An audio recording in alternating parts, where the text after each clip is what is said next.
नमस्कार बंधुरा केमन आছেন আপনারা সবাই आशा करी ভালো আছেন। तो আজকে আমি বানাচ্ছি ফুলকপি আলুর পোস্ত।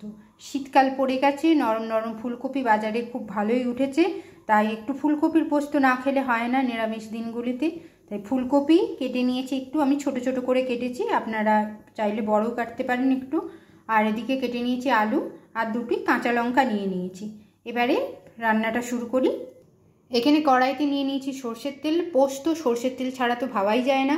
তার মধ্যে দিয়ে দিচ্ছি কালো জিরে আর দুটি কাঁচা লঙ্কা। প্রথমেই দিয়ে দিচ্ছি আলুগুলো একটু নেড়ে চেড়ে নেব। এবার দিয়ে দেবো কেটে ধুয়ে রাখা ফুলকপিগুলো।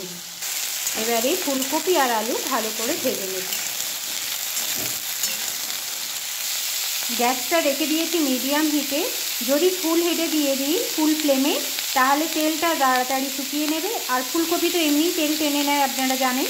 তো মিডিয়াম হিটে রেখে এবার কিছুক্ষণ চাপা দিয়ে দিচ্ছি। কিছুক্ষণ পরে চাপাটা খুলে নিয়েছি, একবার নেড়েও নিয়েছি। এবার দিয়ে দিচ্ছি স্বাদ মতো নুন আর হলুদ।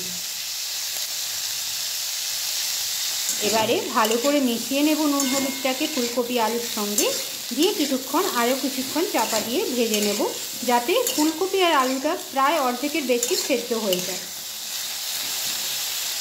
সঙ্গে সামান্য একটু লঙ্কা গুঁড়ি দিয়ে দেবো, যাতে কালারটা খুব সুন্দর হয়। দিয়ে এবার নাড়াচাড়া করে চাপা দিয়ে দিচ্ছি। চাপাটা খুলে নিয়েছি। দেখুন ফুলকপি আলুটা বেশ সুন্দর ভাজা হয়েছে, আর লঙ্কা গুঁড়ো দেওয়ার কারণে কালারটাও খুব সুন্দর এসছে। তেলটা যদি প্রথমে একটু পরিমাণ মতো দিয়ে দেন, কঞ্জুসি না করে পরিমাণ মতো দিয়ে দেন, তাহলে এই রকম ভাবটা চলে আসে, কড়াই গায়ে লেগে যায় না। কারণ ফুলকপি প্রায় ভালো মতোই তেল টেনে নেয়, এই রকম অবস্থায় চলে আসে তেলটা যদি পরিমাণ মতো দেন। এবার আমার পোস্ত দেওয়ার পালা।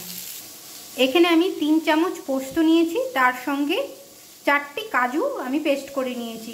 কারণ শুধু পোস্ত দিলে একটু ঝাড়া ঝাড়া ভাব হয়ে যায়, পোস্তগুলো ঠিক গায়ে মিশে যায় না সবজির সঙ্গে। আমি তাই 4টে কাজু দিয়েছি। আপনারা শুধু পোস্তর চাইলে শুধু পোস্তরও করতে পারেন, আমি এইটাই পছন্দ করি তাই এইভাবে করছি।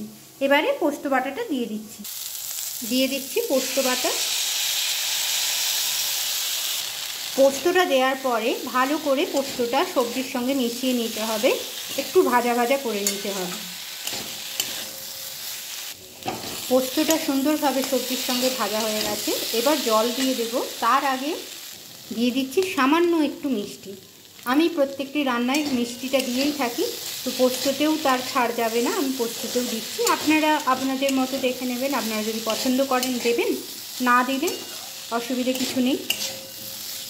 এবারে জল দিয়ে দিচ্ছি। এবার গ্রেভিটা আপনারা যেরকম পছন্দ করেন সেই রকম, যদি খুব বেশি পাতলা পছন্দ করেন তাহলে সেইভাবে জল দেবেন, আর নাহলে গায়ে গায়ে পোস্ত যেরকম হয়ে থাকে গায়ে গায়ে করলে তাহলে অল্প পরিমাণ জল দেবেন, এইরকম জলটা দিলেই হবে। এবারে ফুটতে দেবো চাপা দিয়ে। আলু এবং ফুলকপি সবই সুসিদ্ধ হয়ে গেছে এবং মশলাটাও পোস্তটাও খুব সুন্দরভাবে দেখুন বসে গেছে।